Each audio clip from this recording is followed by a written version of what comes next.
Alors le concept du magasin, en quelques mots, c'est une épicerie zéro déchet, 100% bio, 100% vrac. Donc ici vous avez 600 références, sans emballage, tout en bio, tout en vrac ou en contenant consigné. Donc le but du jeu c'est de produire, de ne pas produire de déchets en fait, de ne pas produire de déchets, tout en consommant bio, donc plus sainement pour son corps comme pour la planète. Voilà.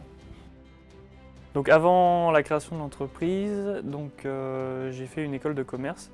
À la base, j'ai toujours eu en fait l'envie d'entreprendre et je voulais plutôt ouvrir un restaurant ou un hôtel, un truc plutôt dans l'hôtellerie-restauration. Et c'est en deuxième année que j'ai pris conscience qu'en fait je voulais pas du tout faire ça. À la suite d'un stage en magasin bio près de chez moi, et c'est là vraiment que j'ai découvert ce que je voulais faire en fait. Alors créer son entreprise, c'est pas simple. Faut savoir convaincre beaucoup de monde, les partenaires financiers, même ceux qui louent les locaux, les fournisseurs, même parfois les amis, la famille aussi, qui se demandent un peu d'où ça sort. Surtout quand on veut ouvrir une épicerie comme ça, ça demande un peu de boulot, ouais, ça se fait pas en un claquement de doigts, quoi. Après forcément il ne faut pas se décourager. Moi je me rappelle bien, c'était en fin d'année 2018. On avait eu un local et en fait je l'avais perdu pour des raisons diverses et variées. J'avais eu des refus de prêt de quasiment toutes les banques.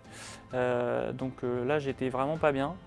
Alors l'aide de France Active Picardie, ça permet en fait de débloquer les fonds plus facilement de la part des banques puisque ça agit comme vraiment une garantie sur la solidité du projet. Donc que ce soit pour le prêt d'honneur, déjà ça c'est déjà pas mal. Et en plus la garantie bancaire à 80%, qui elle vraiment est garantie Enfin, c'est la garantie pour les banques que ça va aller.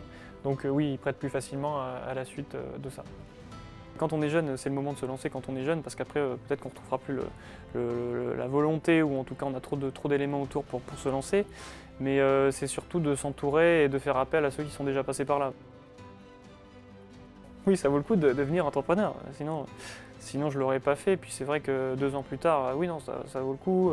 Alors, le plus, on est à son compte, oui, certes, on est à son compte. Mais si on devient entrepreneur dans un domaine d'activité qui nous plaît, bah, on est épanoui forcément. Après, le travail paye sur le long terme, on va dire. Mais oui, je suis content.